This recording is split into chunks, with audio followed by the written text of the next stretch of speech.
Hi, everybody. Steve Paikin here, and we've got quite a different edition of the Paikin podcast for you today. I want to take you back to the earliest days of COVID-19. Remember, people couldn't get together because so many of us were trying to avoid the virus by staying home? Well, those circumstances gave Mike Lake, a member of parliament from Edmonton, Alberta, an idea. Mike wanted to figure out how to let people come together when we really couldn't come together. So he and his staff created something they called the Zoom Happy Hour. Once a week, a group of people who worked in politics, in civil society, or in journalism would come together on Zoom late in the afternoon, and for 90 minutes, we'd just talk about anything. Mike set the tone. Conversations could be pointed, but they had to be civil. Representatives of all parties and all ideological viewpoints were welcome. Eventually, those Zoom happy hours became so popular that Mike's office was hosting them twice and then 3 times a week.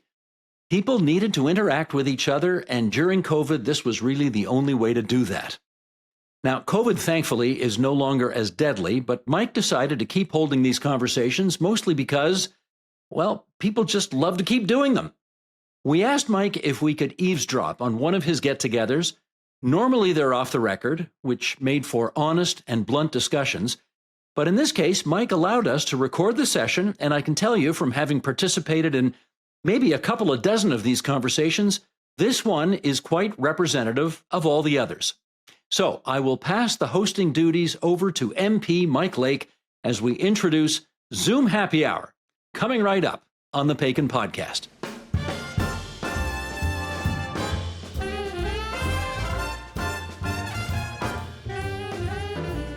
Good to see you guys, everybody, and welcome to Zoom Happy Hour, the Paikin podcast version.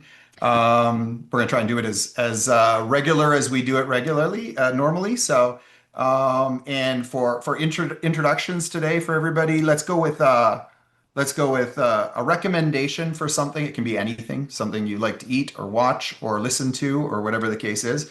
And a second thing is something you're doing for your mental health these days. So those are the 2 intros, of course, in addition to how we know each other, what you do, where in the world you are, all of those things. And let's start with Steve. Oh, you never start with me. This is... I know I'm starting with you. Well, that's okay. Because it never ends when I start with you. So, but I'm starting with you today. So... Martha, he's picking on me already. What am I supposed to do? Just respond, Steve. Okay, this is what happens when you give up the reins, Steve. This is what happens when you give up the reins. Okay. Well, I don't know what number this is, but it's probably over 20 that I've participated in at least 20 Zoom happy hours, and they're really tremendous fun. Mike and I have known each other for many years because when I used to do a show on TVO, I'm a journalist. I used to do a show on TVO called The Agenda, which was a nightly current affairs show. And Mike and any combination of his kids used to be guests on the program, and he would come in and talk about autism-related issues and that kind of thing.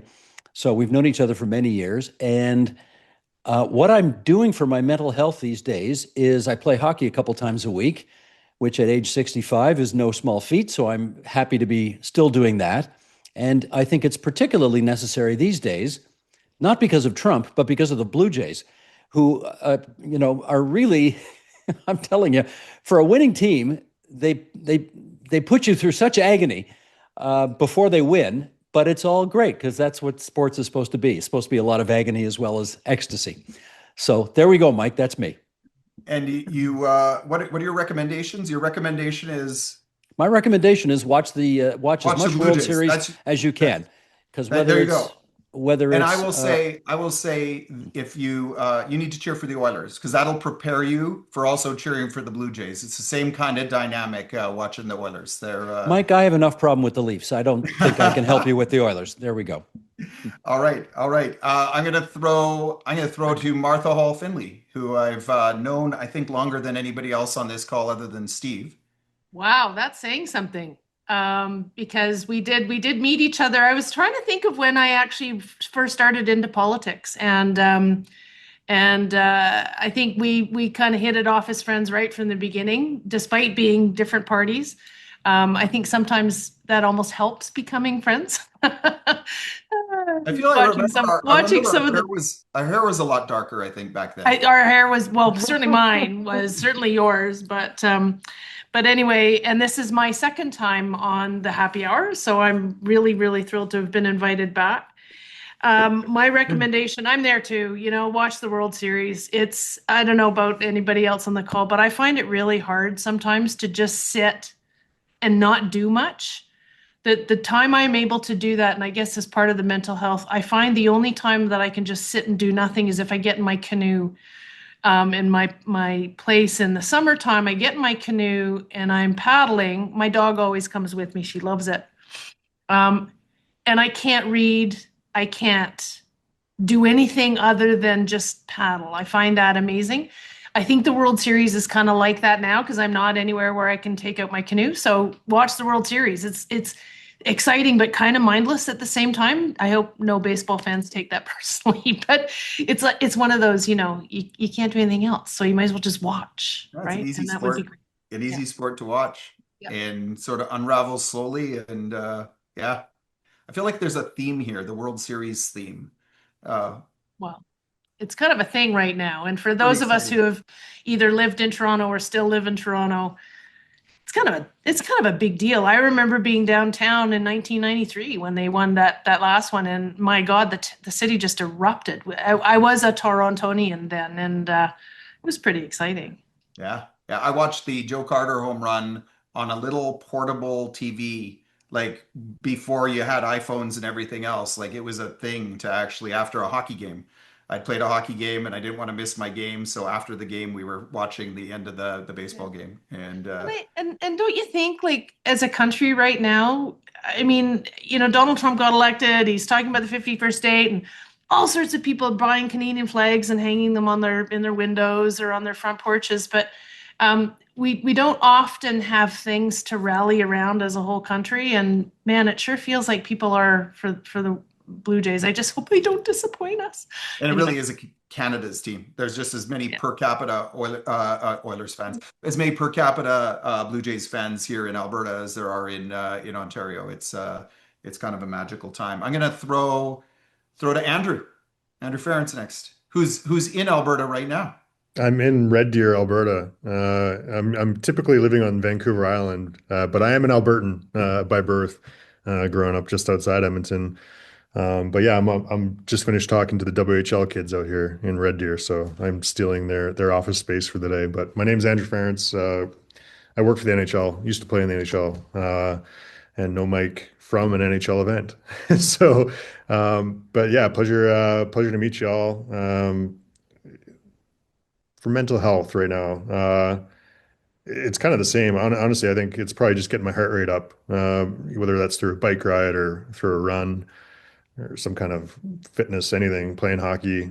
And I kind of had a aha moment a few years back when I was riding my bike because throughout my whole playing career, I had different psychologists try to tell me about visualization and meditation, and it never really made sense to me until I finally clicked that, like, when I was riding my bike or when I was playing sports and nothing else was going on in my brain, like that was basically a form of meditation. So this is my mental health is exercising and having a clear head and not a whole bunch of noise going on in it while I'm doing that. So that's always been my form of mental health. And then my recommendation is it's not the World Series, although I probably will tune in.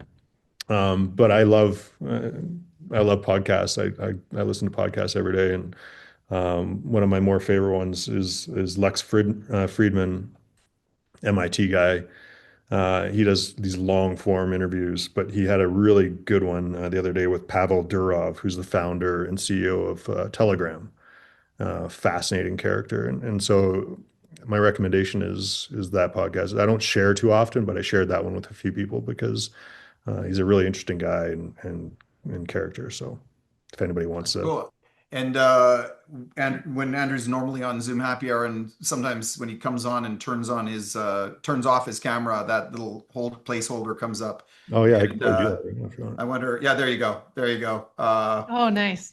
Where is that? Riding the Stanley Cup through where? Yeah, so lucky enough, I won Stanley Cup with the Boston Bruins in 2011, and so obviously the greatest gift that you get when you win the Stanley Cup is a day with the cup to basically do whatever you want with it. So it's kind of like organizing a wedding, but I had two young kids, when I won it that were at school, so I kept the bike or kept the cup in Boston, and I'm a big cyclist. I love biking around, and so I used it to take the cup to their school and to the hospital that we did work with, and then through my neighborhood. So I had a pretty epic day, and kept true to myself and my love for cycling, and kudos to the keepers of the cup for being cool with me throwing the cup in the old chariot stroller and carting around Boston. It's been worse places than that. It definitely, yeah, So it's definitely seen more than a child carrier. yeah, yeah. And what's your role with the NHL now? Well, my title is Director of Social Impact and Player Programs, but I have a fairly diverse profile of work. My department is Social Impact, Growth, and Legislative Affairs, and we do kind of work across all three of those. Cool, cool. Let me throw to Mary. I'm gonna throw to Mary. Where in the world are you? Sometimes you're in Ireland, sometimes you're in Washington. Well, hi, Mike, and hi, everybody. This time I'm in DC, so I'm in Washington, Mike, and it's great to be here, and it's great to be on this fun happy hour that you have. It's my second time, as you know. I would love to have joined other times, but oftentimes I am in Ireland when it's on, and then it's later because 5 hours ahead, obviously. And usually on a Friday night, there's something organized to catch up with friends or something, and I'm out. So I've missed some of them. So I'm sorry about that, because the one that I was on the last time was fun, and I'm so glad to be in DC and to be able to take the time to be with you all today. So in terms of recommendations, well, I could have a couple of recommendations, but I was speaking to my husband this morning, who's back in Ireland, by the way. So he lives there. He comes out to visit as much as he can, and but sadly he broke 4 ribs running up the stairs to catch a train recently. So he's a bit laid up. So I phone him every morning to see how he's doing, what's the threshold of pain like today, etc. But anyway, we were checking out what I was going to do for the weekend, and he said, "Oh, you've got to watch this movie. It's got rave reviews. It's called The House of Dynamite." So I don't know whether it's good or not, but I recommend to all of you that you should take note. House of Dynamite by Catherine Bigelow apparently was involved. So yeah, that's one for you all to watch. The other recommendation I would say to everybody, of course, is to choose to include, just like you did yesterday in the Canada House of Commons. And thank you so much for celebrating Special Olympics in the way that you did. It was a beautiful tribute to the athletes and to myself as well for my longevity with the organization. Tell us Isn't about it that. Tell us time? about that. How many years with Special Olympics? You're the global CEO of Special I Olympics. am indeed, but I wasn't always the global CEO. And I've been with the movement since the day I left college, quite frankly. And I'm a teacher by profession, but I got involved as a volunteer and with the organization for 47 years. Wow. That's awesome. And I'm gonna put you on the spot as I do whenever anybody from Special Olympics is on Zoom Happy Hour. Explain the difference between Special Olympics and Paralympics, because everybody gets confused, right? So I'll Okay. mention being involved with Special Olympics, and then someone will reference Paralympics invariably. Yeah. Well, Paralympics is predominantly for people with a physical disability, but there are also people with intellectual disability who participate in the Paralympics.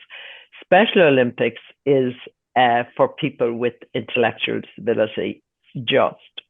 Intellectual and developmental disability, let's say.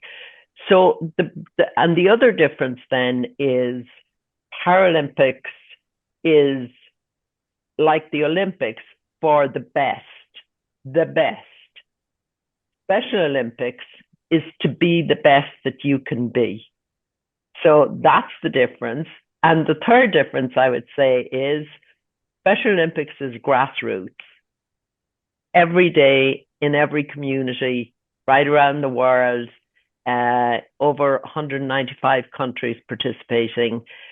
We offer sports training and competition.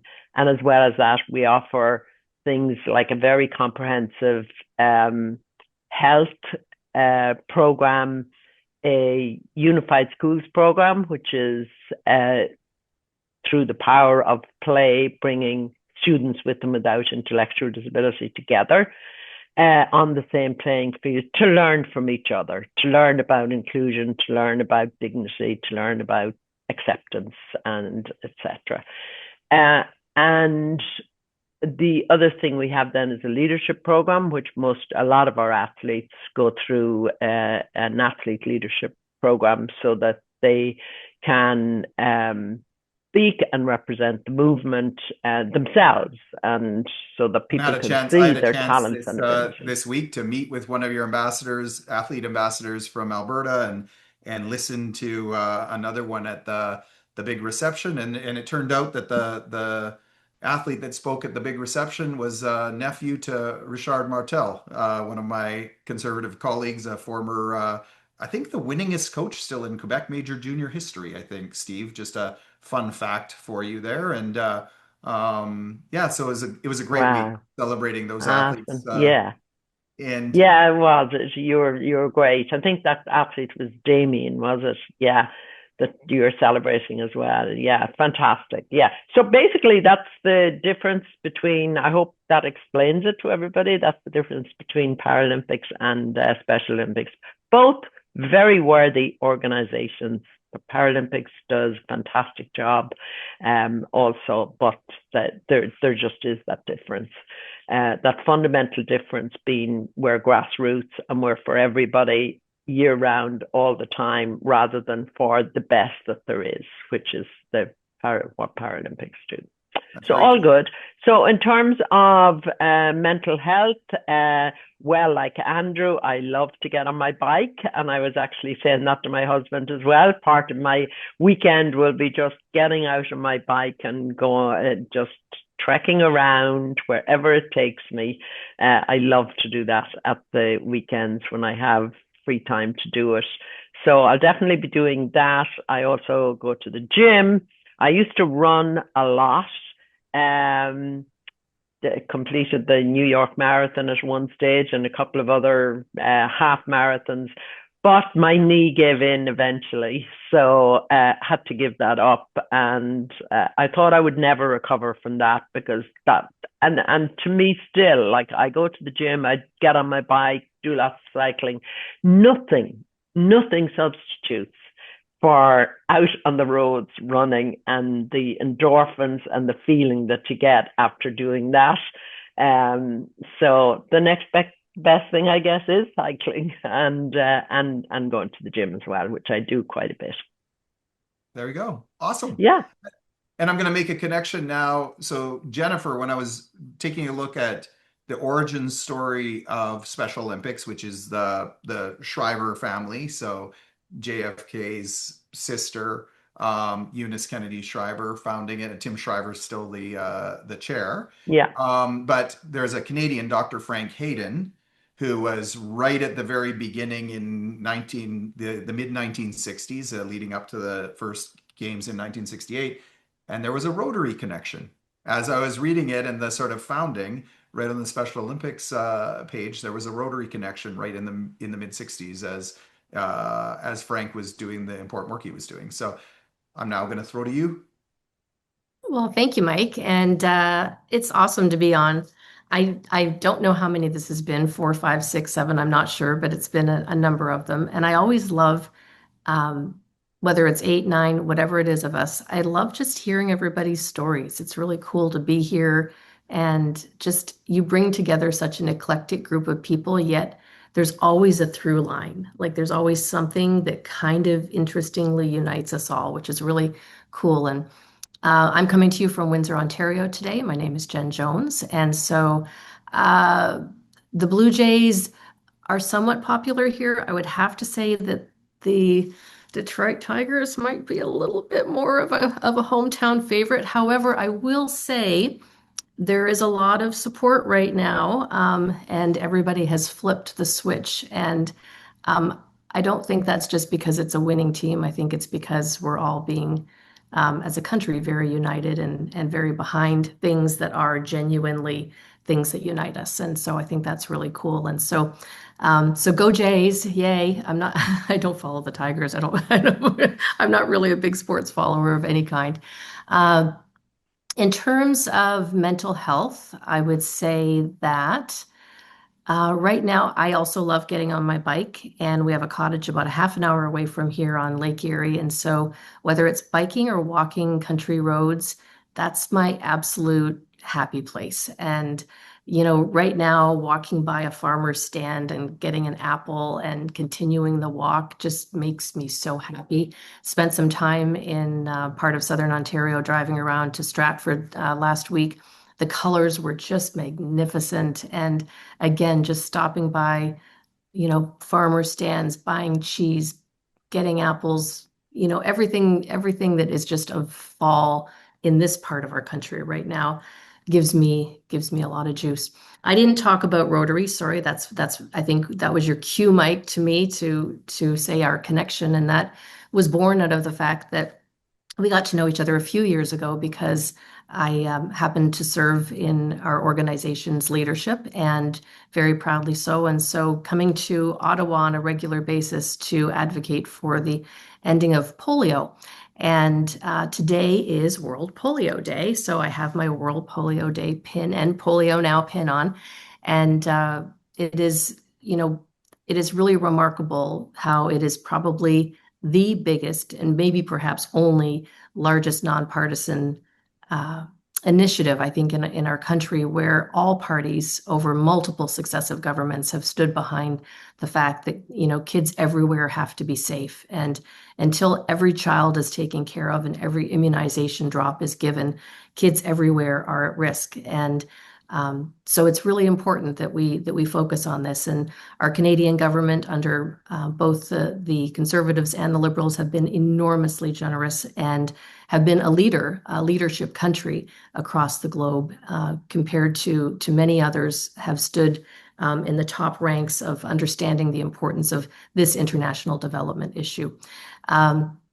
So then recommendation, if I could, I would say, I hope this isn't silly, but I am so excited that The Diplomat dropped over the past couple of weeks. I don't know if any of you all watch it or not, but I don't watch TV hardly ever, not even movies. It's just I just select to do other things. But my husband and I laid in bed and watched 5 episodes back to back last night. It was... Jennifer, I watched the last one last night. Did you? So, and I will not spoil it for you, but I watched. I've now, that was the last one because I had. So you watched the last one too last night. Yes. So we were united in our go Carrie, but I don't know. That just, maybe that's a good mental health for me too, because I don't know. It just gave me jazz. Like I don't know. I get revved up watching it, so it was fun. And I guess guilty pleasure, guilty indulgence, whatever you want to call it. But that would be my fun one for today. Is it on Netflix? Yes, it is. It Jennifer. is. Yes. Yeah. On Netflix. There's that's something else. The 3rd season, and so if you haven't seen it, start at number 1, because it's solid throughout the whole thing. And then this is the 3rd season. There's 8 episodes. So yeah, I had watched 2 earlier this week, or 3, and then we watched 5 or 6, whatever it was, last night. So it was that moment of one more. Yep. I think and Jennifer, in her intro, is humble. She said she worked in leadership at Rotary, but you were in fact the president of Rotary International.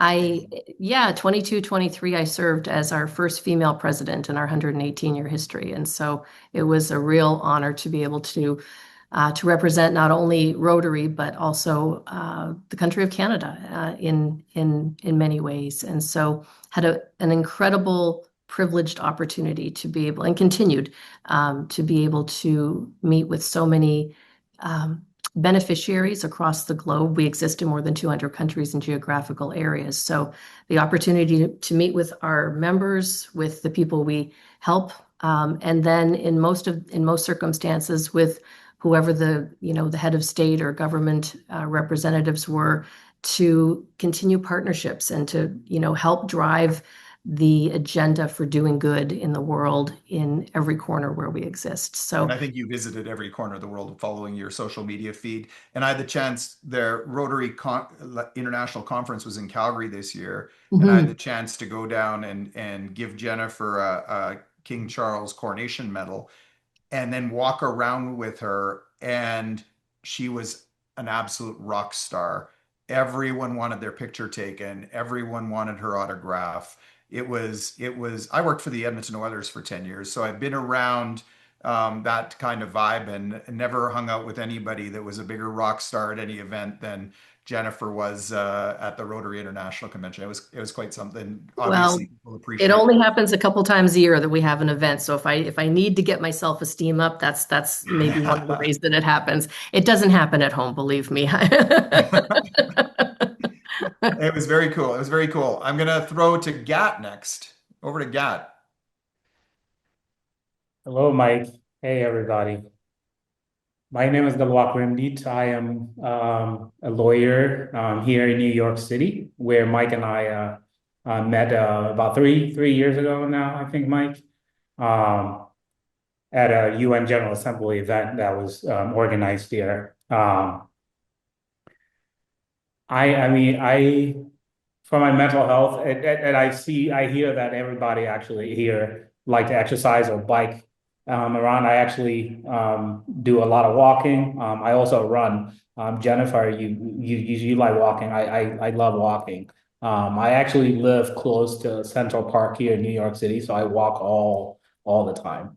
And that would also be my recommendation too for mental health. I mean, I think it's just a great way to get out of your devices. Put your phone in your pocket and just walk. And I can walk for miles, so it's a great way to get out of my head and just be in the nature and just walk until you're done walking. But I think this is probably like my 30th Zoom appearance at this point, so I've been coming to these quite often. So it's great to be back, and I'm looking forward to hearing more from all of you. I'm going to make you tell a little bit more of your story, though. So first of all, I believe, okay, I might get this fact wrong. A couple of years ago, were you named one of the state's top 40 under 40 Black lawyers? I think is it in the States, New York? Where was that? Yeah, so I think it was actually in 2022 that I was named top 40 under 40 by the National Black Lawyers. And I think I've been named that for since then. But it's been it's been great to be recognized, And you did not learn English till you were 15, I believe, if I remember that story correctly. And tell us a little bit about how you wound up your journey to New York. Yeah. Yeah, so I was actually born in South Sudan. I actually didn't come to New York until 6 years ago, 6 years ago now. But I was born in South Sudan when I was about 8 or 9 years old. For those of you who read on South Sudan or the Sudanese history, is that we fought the longest war in Africa that lasted over 20 years. So due to that civil war, many were displaced, including me and my brothers. So we left South Sudan when I was about 8 or 9 years old, and we went to a refugee camp in Ethiopia, where we spent about 6 years. And then in around 2006, we got resettled, and we were placed in the great state of Nebraska, where I showed up in the middle of a winter storm in March in 2006, and we were taken in by the community. I started high school as a 15-year-old, and I showed up. I could recognize words in English. I couldn't understand many of the things that people around me were saying. But I was, 15 at the time. So they were like, well, all your age mates are in ninth grade. So that's where you're going to start. And I started taking a lot of ESL classes and got placed with some great ESL teachers. They were able to call me up and, um, you know, 19 years later, I am a lawyer in New York City, and the rest is history. And we just got a chance to hang out a few weeks back at a Yeah, cafe in Bryant Park, and it was just off the side of Bryant Park. It was fantastic to see you again in person. yeah, you too. It was Yeah. great. Over to Sam Hi. with her Um, Stampede hat Sorry, hanging in the corner Stampede there. hat. I've only ever worn it at Stampede, but it sits there and it reminds me of Alberta. I'm Sam. I am a qualitative researcher, so I really like to ask what I think are good questions and learn about people's lived experience. I've worked with different populations, but how I know Mike is through the work I've done with kids with disabilities and their families. We met at a Kids Brain Health Network event in Ottawa. I got to meet Jaden. It was a lot of fun. And what else? The next would be, what am I doing for my mental health right now? I am waking up earlier. I was pretty sick for a couple weeks and I was kind of started sleeping in more. And now I'm trying to get back on that 5 a.m. wake up only because, yes, some days are for workouts, but some days are just to like, what do I want to do before work and getting into it and just taking some time for Sam. So, um, that's what I'm doing for mental health. And what I would recommend, there's a lot of things I'd recommend, but something that I think is pretty easy to do, whether you use like Apple or you use Spotify. I've been going on the Discover Weekly, and it gives you music from like all different times and all different types. And I feel like I've never been someone who's so musically inclined, so it's really good for me to kind of explore some stuff in all different eras, and it's been cool to do. So that's a bit about me, and excited to get into it. And Thanks. when we met, you were throwing brains around with Jaden, basically foam, the little foam kids brain health brain, which is very sensory for Jaden. Yeah, you got one on the shelf there, and they don't bounce clean when they fall on the floor. So it was at a fancy reception in Ottawa, and these little golden foam brains were like sort of bouncing all over the place, and Jaden thought it was the greatest thing in the world, chasing these things around. Well, always So. get to have fun. So that's the thing I think is that even in those kind of more professional areas or those events, I always like to try and make sure that we're smiling and having a good time. So it And was what's the good. thing that I always make you recite in the Zoom happy hour that you have to do now? You said fun. Absolutely. I know. I knew you'd clue me into that. So I am a postdoctoral fellow. I've done a few. So shout out to Calgary because I had a really good time there for my first postdoc. But my third one here at McMaster University, I work with a group called CanChild. And Peter Rosenbaum has developed with his colleagues the F words in childhood disability. And so there are 5 F words, and the F words are function, family, fitness, fun, friends, and future. They are based off of the really long word, but International Classification of Functioning Disability and Health Framework. And originally they were used to kind of understand or frame child disability, but it can really be looked at in child development, in development overall. I like using it to connect with people and ask them what their F words are and, what's important to them. And that's a little bit about the F words. And I think you throw yourself off because you say five because it's an F word, and then you 6, list off sorry. and then you list off 6 of them. So uh, I meant to say 6. okay, Thanks, say them Mike. again one more time. Okay, the 6 F words are function, family, fitness, fun, friends, and future. There you go. Those are 6 good words to live by, I think, right there. 6. That's Yeah. 6 good words. Okay, so so for my recommendation, I'm gonna cheat. I'm gonna say for a movie, you have to watch. There's only one perfect movie, and any other answer is wrong, and it's Shawshank Redemption. So if you've never seen Shawshank Redemption, you have to watch it.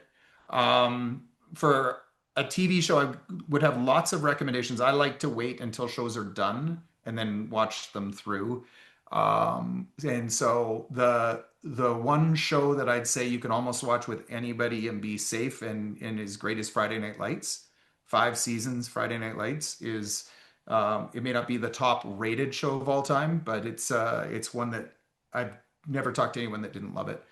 And I'm going to also recommend Jonathan Haidt, anything by Jonathan Haidt. So The Anxious Generation is the last year's book. But The Righteous Mind, Coddling of the American Mind, Happiness Hypothesis, just really gets you to kind of thinking. And so that's going to lead me to sort of, from a mental health standpoint, it's kind of funny actually, because most of what he talks about is getting off social media, getting kids off social media and out playing in the real world.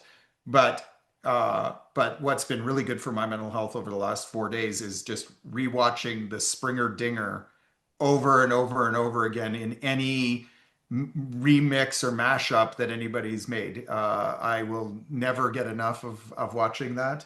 And there's a particular one that mix that's really good that kind of blends it with the music from Moneyball and starts with him getting hit on the knee and the Seattle fans cheering while he's down on the ground, and ends, of course, with him hitting the home run. So, but I cannot get enough of that. But the other thing I'll just say is just play. And it's something that I, as in my role as shadow minister for mental health and wellness, I've just been over and over and over again, just framing conversations around this idea. Play is just such a good word. It's such a fun word. It's not an F word, Sam, but so many of the words you talked about kind of tie into it. And just this idea that, I want a world where kids today can play the way we used to play, and just go out and ride your bikes and get out there and just enjoy, and particularly outdoor play, and particularly unstructured play, and maybe a little bit of risky play once in a while, because I think it's good for kids to do that. So I don't now. I'm gonna throw. I don't even know exactly where I'm gonna throw to Andrew actually on the play side, because one of your daughters is playing like competitive rugby at Harvard. You're obviously a high performing athlete yourself, but you work with a lot of young people, and you're working with junior players right now in Red Deer. But how important, when you're thinking about sports right now, like how important is that sort of that unstructured play? Not because right now everybody seems to be putting their kids in hockey 365 days a year, camp, travel, all of those different things. How important is it for young kids, young athletes to mix it up, play different sports, and maybe do some things that are unstructured? I don't know if anybody else, I mean, there's lots of people that might want to weigh in on this, but. Yeah, well, I could, yeah, probably have a whole TED talk on that conversation. But yeah, my oldest Ava is 20, and she's in her third year at Harvard, playing rugby right now. They've won a couple national championships, and she plays for Canada on the U20 team, and so she's great at rugby. But similar to me, she played a ton of sports as a kid. Volleyball, track and field. She was a figure skater. She tried hockey, spiked, climbing walls. I mean, everything, right? And the same as I did, sports across the board up until this day. Still, even when I was playing in the NHL, I played lacrosse when I was a kid, and tennis, and all kinds of competitive sports. And we've actually pushed that messaging from a league level too, that keep your kids as multi-sport athletes, like put them in tons of sports, let them do lots of things.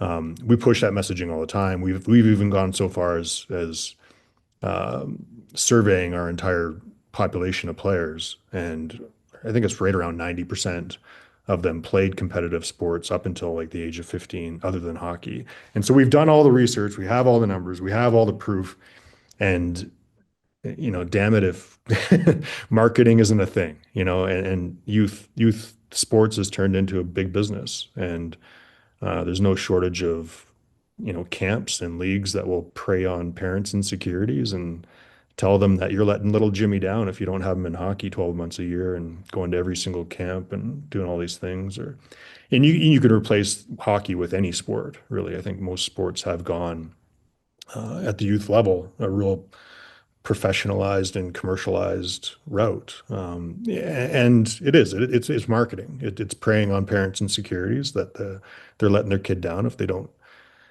put them into every single thing in their single sport at a young age and specialize, and it goes against all the data points and everything that's healthy. And so, what do you do? You fight the good fight, and you keep, preaching multi-sport and preaching what does work, and you know, take care of, I guess, your own house. And that's what I did as a parent for sure. Kids play tons of sports, let them do lots of things, and that's what I do as a coach now too. I'm at a high school, just for fun. My kids don't play hockey, but all their friends do. So I help coach hockey at the high school. And during my sessions, it's funny, like I almost spend more time teaching them unstructured play and kind of breaking down the restrictions that past coaches have built into them, about like drawing X's and O's and all these perfect things. I'm like, no, no, no. Like, you do whatever you want. You have to figure it out. And introducing them to chaos and introducing them to reactions and figuring it out as they go it on, and not just telling them exactly the line that they have to skate on and exactly what they're supposed to do. So It's interesting because teaching unstructured play is a thing. Yeah, well, I was gonna say Lenore Skenazy, who comes on once in a while, she talks about like just opening up gyms and equipment rooms at schools in a perfect world where kids can just go grab equipment, and there's someone making sure they're safe, kind of standing as far off to the side as they can, kind of watching and just letting kids invent their own games. And that we've kind of lost that. We've kind of, in the era of helicopter parents, or some say snowplow parents, a new term that I heard recently, we kind of clear anything that could possibly hurt them out of the way. And some of the best moments I had as a kid were playing in the basement with my brother with whatever we could find, usually involving in some short-term injury, short-term injury, where we would scrap it out a little bit. One of us would run off, and then an hour later we'd be playing again. And and we're through that, you kind of learn to work things out. He and I are probably way closer as adults because we went through that as kids. Jennifer, I think about Rotary and the investments you make in spray parks and playgrounds and all of those different places where kids can congregate and play. And how important is it to have organizations like, or people, forget the organization. Rotary is one thing, but Rotary is just made up of people who, you convene, you've got this mechanism that allows people to convene. And maybe not only is that good for the kids, but it's good for the people. We need connection, right? It's good for the people that are actually doing the shoulder to shoulder work. Well, you actually, what you just said is spot on, because I think the power of connection is, at the root of everything. And it doesn't matter whether you're connecting with someone who's your neighbor or connecting with someone vis-a-vis global channels like this, where it doesn't matter if you're in New York or Washington or Dublin, if it were another week, we're able to get together and do that. And that all ties into, I'm taking it a little bit away from the kid side, more into maybe the mental health side, about just how much we need to support each other. And I don't know about all of you guys, but I feel like my mental health is being challenged a lot right now, more so than I have in the past even decade. And I can't even extrapolate that down to kids, and how, I love, Andrew, so much about what you talked about, play without borders almost. And, it made me just think about when I was a kid, we had a big field in our backyard, and, that was just roaming around and finding tadpoles and, ooh, look at this cool thing in the field. And, and not really having a set time on being home, and just how different that is in our world now, how we as adults have changed the way we frame what childhood looks like for our kids. And I say that not having children of my own, but I see it with my friends and the expectations that we have. And so yeah, connection is so important. And it doesn't always have to be so formal. And this, I don't know, it's our world is in a really fragile place right now. And I think anything that we can do to bring people together and not put so much pressure on each other, to take the pressure cooker and just, let out the air a little bit. It's something I think we really need to do. And I don't know, I personally feel it. I was saying it to a friend last night. I'm like, I'm not in my right skin at the moment. Like I can't quite figure it out. I think it's just because there's so much coming at us so fast that half the time is so crazy and unbelievable. You know what's interesting though, when I step away from that, because of course I feel like that, and in the sort of parliamentary world, the political world, it's really easy to kind of feel that. And yet, when I put my phone down, like we do right now, and I get the chance, we invest a lot of time into these Zoom happy hours, so we do 3 a week. For those 2 hours or hour and 45 minutes that we're on Zoom happy hour, I put my phone down and I don't miss it. Like you think you're going to miss it, but you get in this conversation and, in person would be nice. But of course, with Zoom, we have the ability to meet people you would never meet otherwise. And we connect in this way. And it's just, it is a form of, meditation in a sense, almost in a sense, mindfulness, just setting the phone down and you're present with this group of people that you're talking to. And Rotary gives you a chance to do that in person. Mary, I mean, Special Olympics, number one, you've always had that, that environment. But I think number two, this unified sports that you're doing now, is fantastic. Bringing kids together with intellectual developmental disability and kids that don't have those disabilities together on the same team, playing together, working things out together. It's magical to see. And it's as impactful it's as impactful for all of them as it is for the others. There are no others. You see them playing together in these sports, and it's just one team. It's not the includers and the included. It's just everyone included together. Yeah, absolutely, absolutely. I can't agree more. I mean, and we just use play, like as you said, to students with and without coming together, just playing, getting to know each other, getting along with each other, finding out things about each other that they never thought were even possible, because many of our students with differences in schools are oftentimes bullied. And it's bullied because, well, kids can be mean. We all know that. And a certain amount of bullying goes on anyway in schools. But oftentimes, students without intellectual disability just don't understand. They don't know any better. And that's when the bullying happens. But through play and through sport, I think there's so much we can teach children and young people through the power of sport and play as well. And we did some studies through Harvard, actually, in relation to what does it take to create an inclusive mindset? Because obviously that's of huge interest to us, to change the mindset of people without intellectual disability all over the world. And we found out that if through play and through sport, you can teach things like empathy, like perspective taking, like universal dignity, like moral courage, standing up. Kids that sees bullying or that see something wrong in schools can actually have the moral courage to stand up and say, I don't agree with that, I don't like that. Because often it's go with the gang, don't say anything, just go with it. And now we're introduced, this is just recently enough we've done this, found all this out.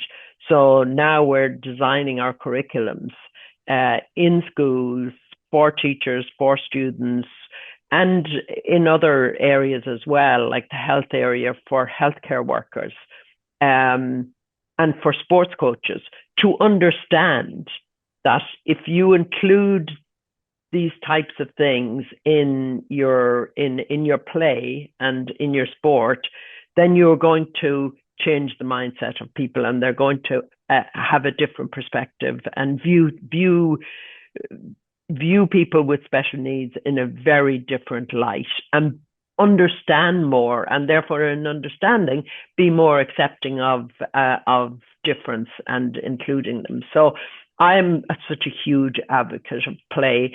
And I think somebody said, you don't need all the fancy equipment. I remember being in a school in India, a special school in a rural part of India a number of years ago when I in this role. And I mean, they had equipment that was just so made up, tires and tubes from trucks or from vans, and ropes tied together, and just all made up stuff, and beams, that they'd got hanging around somewhere. And they were having such fun and getting so much enjoyment and learning so much from those simple activities, and without any huge cost at all, because they couldn't have afforded it. So I just think there's so much that we can do through the power of play, and in bringing people together in understanding as well. And I love the idea of unstructured play, and we don't have enough of it, because it is, as you said, very much, now you want to get your children into gymnastics or It almost feels rugby. like an investment. At least in the hockey world, sometimes it just feels like you're seeing families like making an investment in their kids, and it's not an investment that's a good investment in the kids. Sometimes it does feel like it's an investment in that financial future at some point, with the camps and everything else. And I don't want to talk down to that too much. I mean, parents are doing the best that they can for their kids. Yeah. And certainly I was a kid that loved playing in hockey tournaments and doing a lot of those things. But it does feel like the joy is taken out of it in too many circumstances for kids. And I've talked to too many kids that I think they wind up leaving a sport they're good at because there was just so much pressure attached to it. Gat, I want to throw you, I'm going to imagine that when you were growing up, that the $100 soccer balls or basketballs weren't in abundant supply, and you had to create those types of environments, play environments with your friends that were a little bit more organic, I think, in a sense.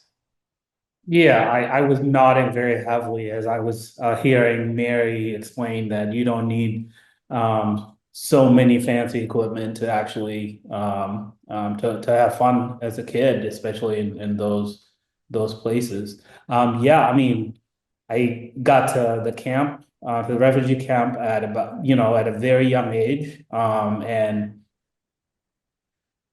I remember we had this, this soccer field really close to the camp. And I mean, every after school we would go to, to this soccer field and spend hours until like it's dark outside. And we often did not have an actual soccer ball. So what we would do is we would get a balloon and blow it up, and then wrap it in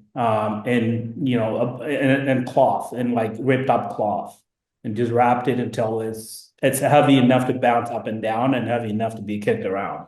And that was, I mean, it was cheap. The balloon often cost maybe less than a quarter. Like it was cheap for us to buy one, and it usually last, like it could last maybe the entire game without popping. And we did that for the entire, my entirety of staying there. We often did not see an actual soccer ball. But I think, as a kid, what also that provided me was a way to kind of get out of, your situation, like mental. It was also a mental health thing, because it gives you this freedom where you're not really thinking about, well, I'm in a refugee camp, and I went there without my parents. It was just me and my brothers, and a lot of kids that were there or that were playing often weren't there with their families or their parents. So you have a bunch of kids without, their parents around, or, for what several hours, they kind of forget that they are in this refugee camp and they are kicking a ball around, laughing and just, making connections that oftentimes, last way after the game. So that also provide that, that that relationship building, and it also gives you a way to kind of get out of your mental your situation a little bit, because it gives you that way to go and forget that you're in the refugee camp for a very short amount of time. And I remember a lot of the kids that I played with. I actually still am friends on Facebook with a couple of them that I remember. We used to buy these balloons and go and wrap this ball up and go kick it around for hours. Have you ever done it? Have you ever tried to do it again? When we get together in New York, I wanna try this. Go out in Central Park, make our own soccer ball.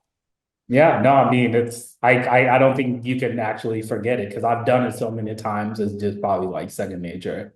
And you think about ultimate unstructured play, but also you figured it out. You figured out, you got together with other kids. You didn't have adults around you. We can't even imagine the circumstances that you were doing that in.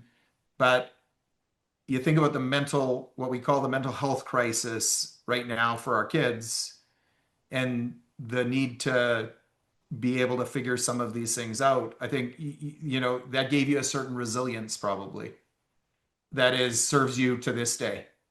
Yeah, I mean, I think it gives you the ability to go somewhere and just kind of, figure it out. I think that's one of the biggest thing I learned when I moved here, is that, came to this country where I didn't speak the English. I didn't speak the language. I didn't write it. I could barely read and understand it. And I think having the skills that I learned at the camp, especially going in and just because the refugee camp there too was also the language was also Amharic, which is Ethiopian, but there were enough people that spoke the language I spoke. So I also had to adapt there. But it was a lot of things that came with just going to a new place and then learning the system and kind of just, adapting and figuring it out. And it's things like, learning that you don't need a $2 or maybe $1 soccer ball, then you can actually make a soccer ball, much, much cheaper and still have the same amount of fun. That gives you I think it helps you become more innovative, and it helps you become it gives you the knowledge that you can figure it out. Sam, as you're listening into this, you've spent, how many postdocs do you have? Three. Okay. But as you're listening to this, I imagine the work that you've done with the F words and all of the different things that you talk about. It's, what's your assessment of what we need to overcome some of the challenges we're facing right now in our society? How do those words interact with each other? They're not all the same. They kind of function differently, right? I'd say the words function differently, but when I think about what you're asking with play, as a researcher, I'm thinking, how do you define play? Because for me, I'm so, there's sport, but to me, growing up, sport wasn't fun because it wasn't for enjoyment. I wanted to be good at it, and I wasn't good at soccer or any of those things. So, what is the play? Is it with others? Is it, on your own? Is it how much enjoyment is it to have? What type of thing is it? So that's where my researcher brain goes. And in terms of the F words, I would say, obviously I think fun would tie into that. I think with your friends, you have fun. With your family, you have fun. Depending on your fitness or your functioning and what you're able to do, you can always, we were speaking about inclusivity, making adaptations so everyone can be involved in their own way.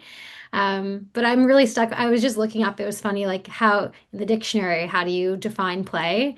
And it's really like, it's quite simple, but then, engage in an activity for enjoyment and recreation rather than a serious or practical purpose.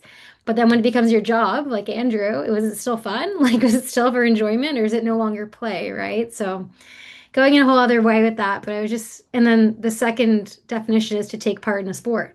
So it's just funny how we can think of play so many ways. Andrew, is it fun? It was fun for me, but I did have a coach, Daryl Sutter, who said quite quite emphatically after a tough period of hockey, he let the whole team know that in the NHL you don't get paid to play, you get paid to win. So once in a while, it was reminded to us that there is a difference when you start getting paid for it. Yeah. But I Steve, always loved it. I always had fun with it. Steve, how many times a week are you playing hockey? A couple. You still having fun though? It's the most fun I have during the week, and I'm the worst player on the ice. And I play against. There's a guy in our game who used to play in the NHL, and most of the guys I play against are probably 20, 25, 30 years younger than me. So just trying to keep up with all of that is quite a challenge and a lot of fun. But Mike, I got to say, one of the reasons I love coming on these things is just because you get to meet so many disparate people from so many different universes, and that makes it just so enjoyable. And like Jennifer, as soon as I found out you were with Rotary, my dad last week got an award as a Paul Harris Fellow or something from Rotary. He's been a Rotarian for almost 70 years, I think. He's 92 now. So Area. Hamilton, Ontario. Please tell him thank you. No, listen, he would thank you. Rotary's been a great part of his life. And of course, Mike and Martha, I've known you for 20 years through politics, and we've shared some wonderful moments over the years. And Sam, I think it was your grandpa, wasn't it? Your grandpa gave me my voice back one day. I've Arnie Noyak was a superstar ear, nose, and throat guy. And one day I came into work with laryngitis, and I opened my mouth and nothing came out. And when you are in television, that's a problem. And they sent me down to Mount Sinai, I think it was Mount Sinai, to see Arnie Noyak. And I guess I can now say that I have something in common with Barry Bonds, because he shot me with about 8 times the amount of steroids that you're supposed to have in yourself. And my voice came back enough to be able to host a show that night. And normally I would have taken the day off, but Premier Bob Ray was my guest that night. And I thought, no, I want to be there for that. So thanks to your grandpa, I did that. And Andrew, okay, little connection with your daughter. I got invited to go down to Harvard earlier this week to do a presentation on something at the Canadian Studies class. And it didn't seem like a good thing at the time, but my Air Canada flight, they made you wait 7 hours only to tell you the flight's been canceled. You guys are not going home today after all. And I was sort of like momentarily miffed about that. And then, of course, the first thing I did was look at the schedule. And wouldn't you know it, the Panthers and the Bruins are playing that night. So I got myself to the TD, what do they call it? TD Garden. And it was Brad Marchand's first return to Boston since he got traded to the Panthers last year. And it was a fantastic experience. And everybody was in tears around me. It was so wonderful. And this is a guy who I've hated for years because he's always the guy responsible for putting my team out of the playoffs. And mind you, Four Nations, he was fantastic at Four Nations. So I had a soft spot in my heart for him for that. And then, he was in tears. Everybody around me was in tears. They gave him standing ovations during the game. He was the first star of the game. And it was really a fantastic experience. So there we go. And now I meet Mary and Gat for the first time, and this is what this is all about. This is why we love coming to these things. Well, it's very funny actually, because you and Gat of this group have been on by far I wouldn't say by far the most, because Andrew and Sam have been on a lot too. But you and Gat, I think, have been on the most, and you've never been on together, which is kind of the magic. We got about 800 people in this Zoom Happy Hour orbit now, so it's very random who shows up on each one with one. Well, that's the nice thing about it, right? We show up and we don't really know who's going to be. Well, we don't know who's going to be on, and you just kind of, in some cases renewing acquaintances, in other cases you're meeting new people for the first time. It's pretty cool. Yeah. No, it's been a lot of fun for us, and it is a bit of a cheat for me almost in a sense too, because you can't you can't maintain relationships with 800 people. It's very hard to Hmm. maintain meaningful relationships with that number of people. And this is a way to connect. And there's like a power to, it's one thing for you and I to have a conversation, but there's a real power to introducing friends to one another. Yeah. There's something bonding about introducing friends to one another. And so we get to do that 3 times a week. And people say, well, what's the political, I think, benefit of it? Not political in terms of partisan political, but Hmm. like, how does it relate to your work? I'm the shadow minister for mental health, and we get to introduce people that are doing amazing things in their own right to one another. And it's unbelievable how many of those folks have wound up connecting and working together. Yeah. I'm constantly thinking, like, the Rotary Special Olympics connection is just one potential connection. So if individual Rotary clubs are looking for something that they can do and they can work together with a Special Olympics organization in the area, there's such a power to that, Hmm. right? And GAT's perspective, just, I mean, anytime GAT's talking about anything, everybody's mind is you could just see people listening to the story and impacting them, but then also kind of thinking like, what am I doing with my life? Right? Which is sometimes a good challenge perspective wise. Martha, what is it? Okay, I'm gonna like switch gears a little bit here. Go to the political thing in a sense. Like we met I think we met when we were on committee together. You were elected what year? I tried a couple times, but ultimately wasn't elected until 2008. But we met probably during leadership efforts in 2006, but finally made it to the House in 2008. So you got to the House in 2008. I think we might have wound up being on committee together, but Yep. certainly probably what's most memorable for me in terms of the work part is being on those panels, those political panels together. Yeah.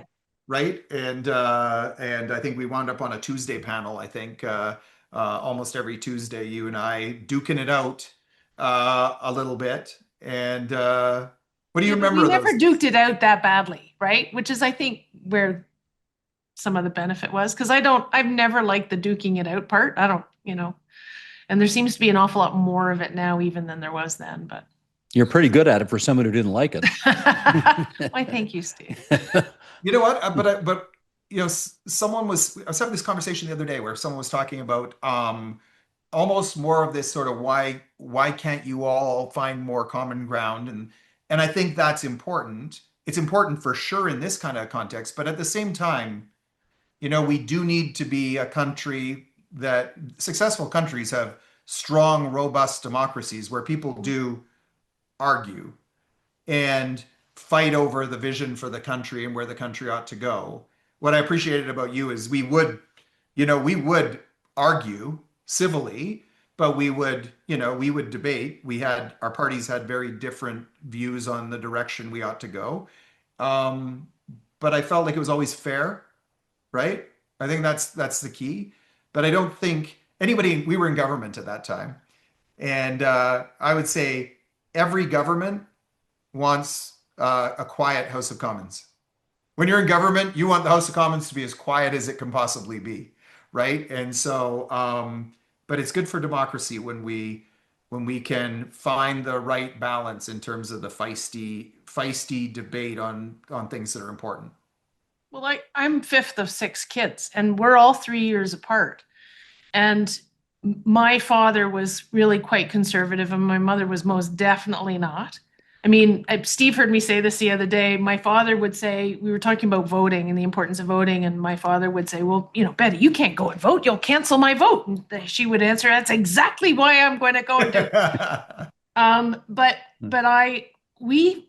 We argued around our table all the time. And whenever there was somebody who would come and visit or whatever, they'd be just kind of blown away by the intensity and whatever. And they say, you guys fight all the time. And we go, we're not fighting. We're like really engaging in vigorous debate. But there's a really big difference. And I think with you and I and with a lot of our former colleagues, it was vigorous debate. It wasn't fighting. And I think there's a really big difference. Can I just riff on Andrew's point earlier? Because I was a ski racer. And my kids all ended up ski racing. I was a coach. They've all coached in their lifetimes. And I'm so glad, Andrew. By the way, it's lovely to meet all of you. Just to ditto Steve's comments. But man, even 30 years ago, 40 years ago, coaching, it was brutally hard to keep parents to not live through their children. You use the word preying on parents, and I just thought, oh God, that's so true. But parents would do it to themselves, right? As well, they far too many parents see their unfulfilled sports futures being fulfilled by their kids, and I just a moment for me, and it fits with a number of the F's, because there's play, right? But there's sport, and there's competitive sport. So we all ski. My grandkids all ski now, right? We all bike. We all do all variety of things. But there is also a time for competitive sports. I am so grateful for having had the opportunity to really be engaged at a high level in a competitive sport. And I know my kids all feel that. The learnings were just amazing. I have one of my grandkids is 5, and I still ski better than he does. It's not going to be long, but when we go skiing together, so this is part of the play sport, but not the competitive piece, right? I'm still helping him with his skiing, him and his little brother. But I bought myself a fancy schmancy mountain bike last year, and he is hilarious because my daughter said Granny is learning how to bike, right? And so this was his moment, and it happens occasionally, but there was one day, it was his moment. Granny, come behind me. Granny, okay, watch out. That's a tree root. Granny, here's a turn. It's really sharp. You have to do this and it was such a combination of family and fun and play and sport. And are they going to end up in competitive sports? Of course they are. And Andrew, I love the fact that you had that stat of how many NHLers actually competed in non-hockey. I like other sports and hockey for so long, because that's exactly what our family is trying to do. And it's sports, it's canoe tripping, it's all of it, right? But that moment with my grandson hit so many buttons for me, of the value of sport, the value of play, the value of family, the value of letting your grandkid teach you how to do stuff, right? Because they're being told what to do all the time. So it was just, I could see the light in his face as it was his moment to teach me, right? Anyway, I loved your comments, Andrew. I love all the comments, obviously, but I just thought, as you were talking, that was an anecdote I thought was worth sharing. It was just, it was fantastic. Well, I appreciate you saying so. I was meanwhile tying together the political landscape with unstructured play, and I see the correlation between the two, because as much as I referred to some of the athletes that I see now be very good at following the lines and following the exact play that they're doing, it's no different than some of the discussions that you see on the shows. You're sticking to strict talking points, and you're locked in your lane, and you're not actually talking. You're not actually having conversations. And there's a huge difference. Like, I totally agree. Like, not always being agreeable is an incredible trait, right? But like, not listening is a terrible trait. And that's what you see now. I feel like is, as much as we want unstructured play in hockey, like, I would also love to see unstructured conversation in politics, and people actually talking and figuring stuff out, and you're not just stuck in your lane. Yeah. Oh, here. Same. Do you know what I think that we can get there? The route to that is more people paying attention to politics. I feel like if more Canadians, like, it's all broadcast, the House of Commons, the debates, question period, everything else is broadcast. And if more people tuned in,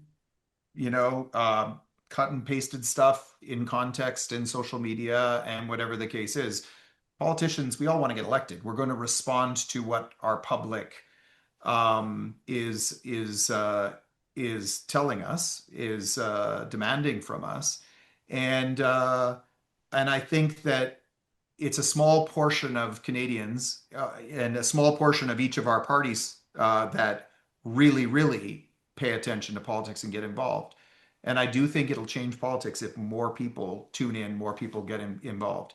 And I would just say to the nature of Parliament and what you see on there, it it is important to understand that whoever's in the opposition in Canada, because we get this, why can't you say more nice things about the other side? People say that all the time. Well, the challenge is, that if you say publicly, go out and make a public statement, something nice about the other side, that's going to wind up in the other side's advertisement the next day. And we do feel differently about the vision for the country. It's our job to oppose right now. Hopefully one day it'll be our job to make policy as the government. But right now it's our job to ask really, really tough questions of the government in power. And if we do it well, the government will make better decisions. There will be a focus. But then Steve's got a role to play in that too, right? Our media has a role to play in that too. And the public has a role to play in that. We all have roles to play in the functioning of our democracy. I just kind of throw that out there. Too many people kind of look just at the elected people and it's up to them. They're the only ones that can kind of drive the change in discourse. But I think it's actually our entire electorate, not even beyond our electorate, our entire population. Go ahead, Jennifer. Yeah, no, Andrew, this notion of unstructured dialogue, I want to keep going on that for a second, and you're building on it, Mike, because one of the things that, obviously I see myself, even, in social, is we get fixed into these algorithms. We're, friends with people who we like what they say, and if we don't like what they say, we maybe get rid of them. I was just telling a friend last night that I don't get rid of people that I don't like what they're saying, because I want to hear what they're saying. And, I want to make sure that I'm keeping my ears open to it.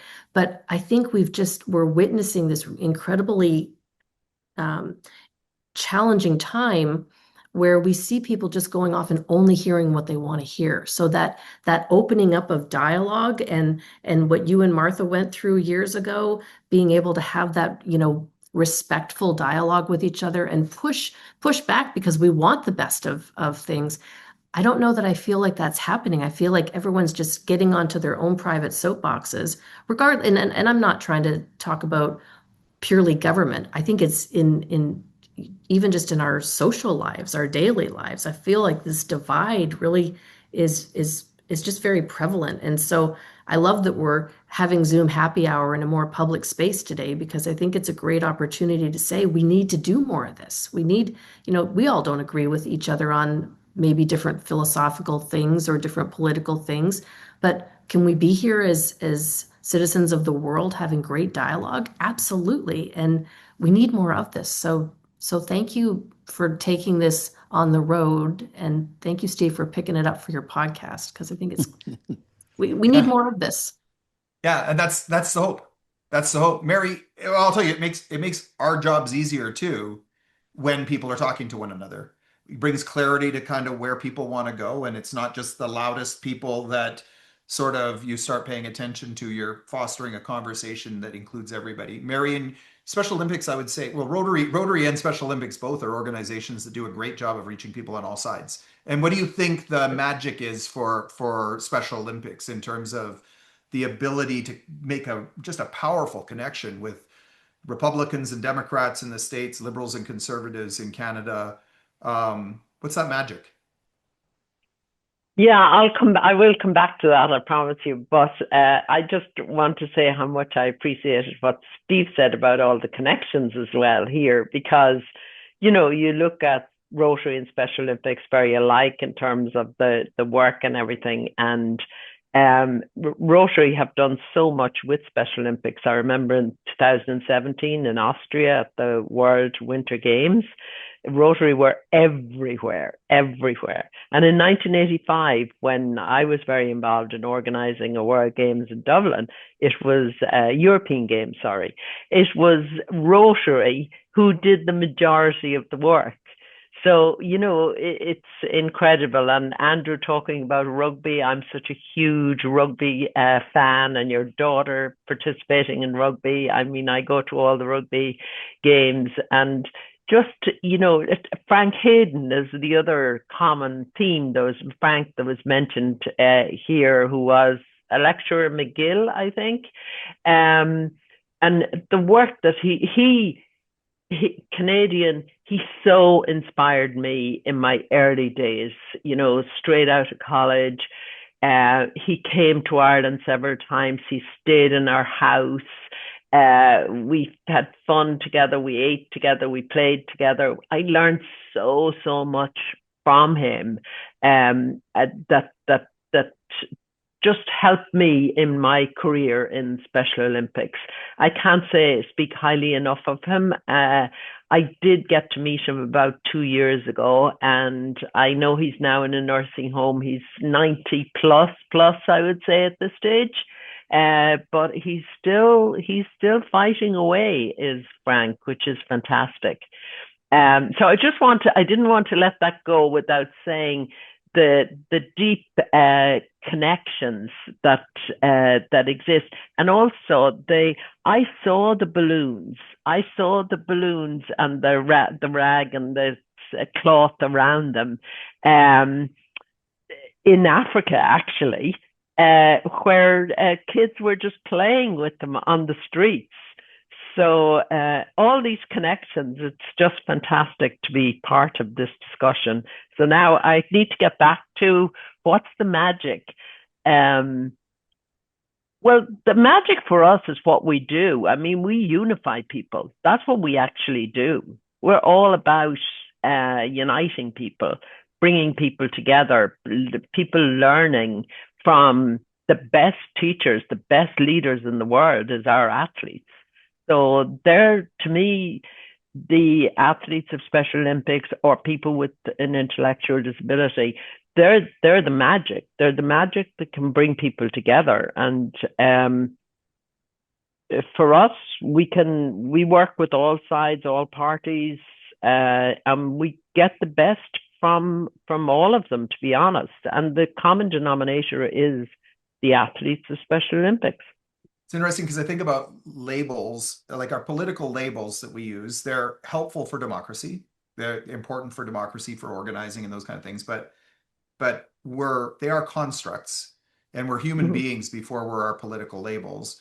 And when you're at a Special Olympics event or you're at a Rotary Club, there's people who their political labels would be different, but you wouldn't even know it because they're, again, shoulder to shoulder, working together or playing on the same team. Same thing that we're talking about with the Blue Jays, right? Like you're in a stadium together. No one knows, you're not wearing your political party jersey. You're all wearing the same Blue Jays jersey, cheering for the same team, or you're at a concert, cheering for the same or singing along with the same band. There are all of those moments to kind of come together. And I think the labels are still important for the democracy and the fight to get what we want, but we do have to realize that those are not our primary label. We're human beings together before we're any of our political labels, and I do think we forget that too often right now. Mike, did nobody tell you that conservatives are supposed to wear the white jersey? The which? Well, thankfully conservatives are blue, as are the Oilers. Unfortunately, the Leafs are too, so that creates some complexity there for us. Gat, as your fault, I mean, as you're listening to the conversation, and we are going to have to move towards wrapping up soon, but like you're in the States, but you're following closely what's happening in South Sudan. Any observations on, I'm kind of putting you on the spot here, any observations on just the difference in terms of, not the partisan side of politics, just the difference in terms of political environment or similarities are, obviously things in South Sudan are pretty tough right now. Yeah, things are very, very tough right now in South Sudan. I mean, unfortunately, in 2013, some less than 2 years after South Sudan got its independence, it got into its own civil war. again, which, I mean, you could argue that that civil war hasn't really ended, even though there's been a peace agreement that was signed in 2018 that is supposed to be running the country right now. Like there's still a lot of instability, and a lot of that instability has been driven by, political differences that often take, you know, that it could also take ethnic or tribal lines, which I think could, also be argued that is, could be kind of similar to how even the political divides in the US, although not tribal or ethnic, but they're on party lines that um, um, often people forget that they are that they have some more things in common than divides them, and they will stick to those two sides, even when it's to their detriment. I think that is a similarity that I've seen in the South Sudanese politics, is that, like, certain groups stick with the people that they identify with, no matter what, whether whatever they're doing or saying, or the road they're going down towards is not good, is the wrong path or not. They stick to that um, um, until they got themselves into a civil war, both parties. And which is, I'm not saying that's what's happening in a lot of, in Canada or the US, but I think there's similarities there where people have, I mean, the US is very different now than it was when I got here, in 2000. I think 2008 felt very different when the conversation that politicians were having in 2000, around 2008, are very different than the conversation that they're having in 2025. Right. It feels like people are very polarized, and they are, they're just listening to they're in their own rooms, and like it's echo chamber, and they're listening to just their parties, and aren't really finding these connections across party lines where they could actually understand their humanity and find the things that they have in common, and actually see that they're saying the same thing in two different ways, without, if they could just pick them. Maybe it's just me and I'm just reading a lot into it, but it feels like I see some similarities there. That's important. It's important perspective. At the same time as we do have these conversations that we're having, you take a look, you offer some perspective for us that I think is important. At the same time, you also have some influence. I think you have some future influence, as you and I have kind of talked about back there. And you've got people at the ready, Special Olympics, Rotary, other organizations that will want to be wherever there's need in the world, and wherever there's an openness in the world to step in and help, right, in whatever way they can, which is just something that we just need to continue. I think we just need to continue to have conversations with that spirit, right? Address the challenges, observe even the toughest things, but sometimes just take a breath to observe it, and then in that pause, try and decide, okay, what can we do to just make the world, or whatever aspect of the world where we have any control over at all, a little bit better. Right? And I think we'll move to wrapping up. We always sort of just do kind of quick final thoughts. So I'm watching my time here. So I'm going to go around and have each of you give a quick final thought on this conversation. I will say, try and tie it to something that gives you hope. So, and I'm gonna make, who am I gonna put on the spot first? Sam. I'm gonna put Sam on the spot first, because I saw that little eye dart to the side, like, don't pick me first, and that just, Steve knows what this is like. Of course, you just automatically go there. It's gonna be random, but I'm gonna tell you what I'm thinking is that when we're talking about unstructuredness and and have not having to take different sides and really just kind of being with people and community, my recommendation at the beginning was gonna be to go to a dog park in your community, because I've been going to the dog park and, like, you just never know what you're going to get. And it's kind of a social science experiment where people aren't talking politics. You never ask someone their name, but you're just there. It's unstructured. You watch the dogs play, and it's just a good time. So I think just more unstructuredness and enjoying time outdoors. And I don't know. That's my thoughts. Awesome. Jennifer. I know all of the dogs' names in my neighborhood, but I don't necessarily know all the people's names. Exactly. Um, I just want to say that what I think is so cool is that every single person on this call has such expertise and such depth of experience that it could be a one-on-one with any one of the people who are on this screen. And I love the respectful nature of how none of us try to dominate. Everybody gives a little bit of what they've got, and then we bounce or riff off of each other, as was said. And, you know, that in itself is just a beautiful thing. So thank you. It's a gift to spend time with you all. Awesome. Andrew. Yeah, it's always a great time. I think what gives me hope is I still love being pretty active on social media. So I'm on Instagram, and I kind of joke about myself. I've kind of turned into my grandma because I basically just garden and bake and spend time in the kitchen, which is great. If I could be my grandma, that's a win for me. But the amount of interaction I get through that, I think people really are returning to a sense of basics and unplugging and seeing the value in the simple things in life. And I see it in the younger generation too. Like my 20-year-old unplugs from her phone better than I do because she knows it's healthy for her. And so I think there is a certain maybe pendulum swing back to the basics. True story. I was at a Canucks Autism Network event, and I talked to one of your old friends, and they said, "Does he talk about his gardening?" That's what they said when I dropped your name. Mary. Well, I loved that we made, or you made, that you introduced play and you made play such a central part of the conversation today. I mean, it's just so good because I absolutely believe in the power of play to educate, to change mindsets, to have fun, to lose yourself in the play. It was just beautiful, so much so we have a red ball that signifies sort of play and what we're about in Special Olympics.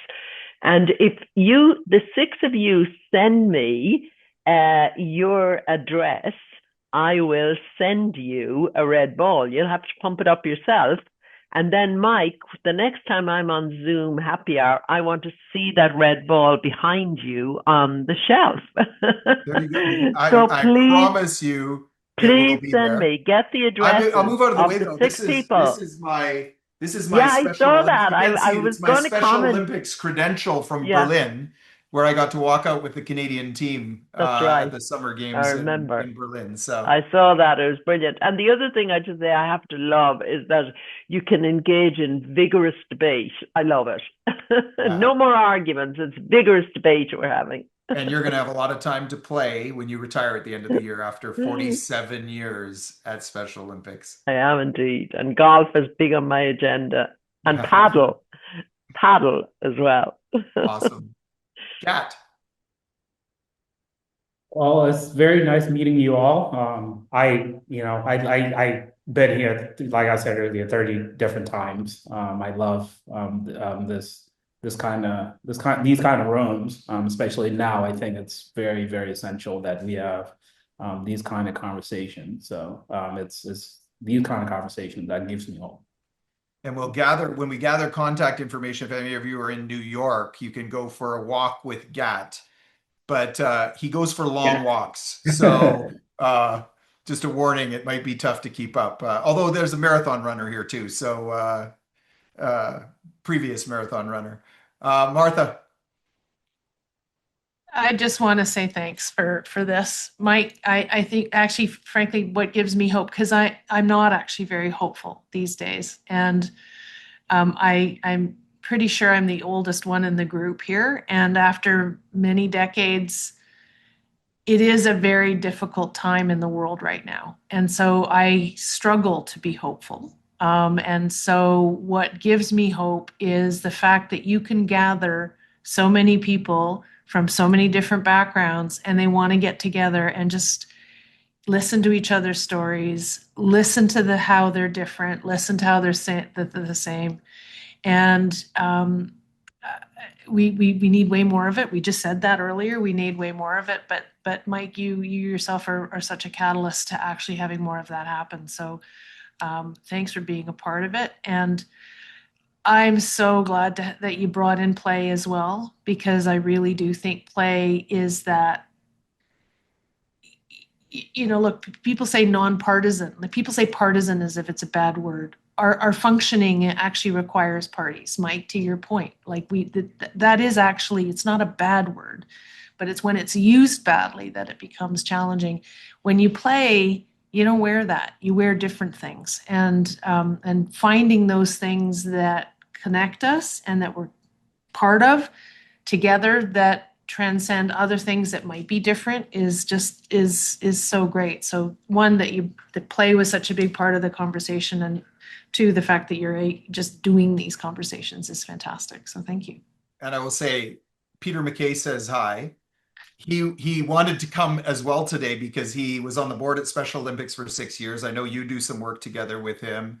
Yeah. He talked to Jennifer about the being in Afghanistan and the polio work when he was in Afghanistan as I think Minister of Defense or Minister of Foreign Affairs. And so just speaking of combination, there's so many different connections there. Steve's already unmuted, ready to go. I know I've gone over time, Steve. I know. It's not for the first time, Mike.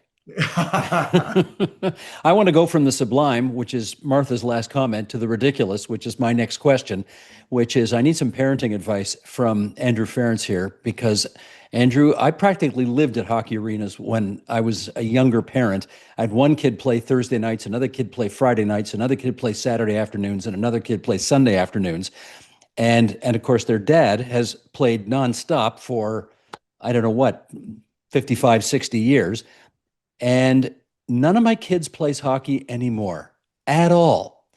And I want to use my time to ask you how I should regard that, because, I know Wayne Gretzky's kids don't play hockey, and Bobby Orr's kids don't play hockey, and apparently your kids don't play hockey.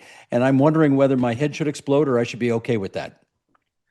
Well, I guess my question would be, like, are they playing something?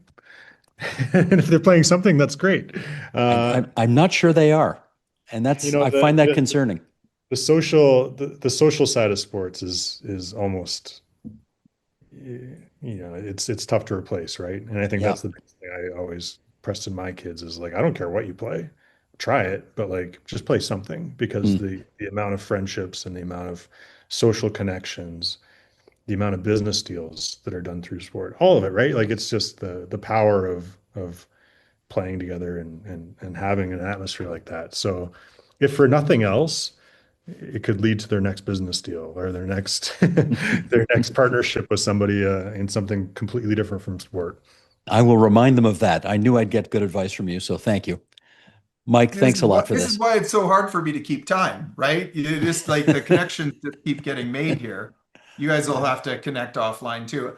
I'm just going to close by saying what gives me hope is it's the conversations we're having, but also so many times we've heard about, I'll get a selfie sent to me because someone from Zoom Happy Hour has gone to somewhere else and had coffee with someone they met on Zoom Happy Hour, and now they're working together on something, and they'll send a picture and send it to me. And there's just, when we connect like this, when we get off of our phones and connect either like this or in person with groups of people side by side, working together on stuff or just having conversations, there's a superpower to that. Yeah. And I'm thankful that we have folks like you in the orbit. I'm thankful that we can have conversations where it can be fairly light. We can also dive into some fairly heavy stuff and sort of work it out. So thanks for taking the time. And Steve, particularly, thanks for giving us a little bit of a window into your Paikin podcast world. And Martha. No, thanks for everybody for participating. Yeah, this is wonderful. Thank you. Peace and love, everybody. Thanks a lot. Awesome. Thank you. Until next time.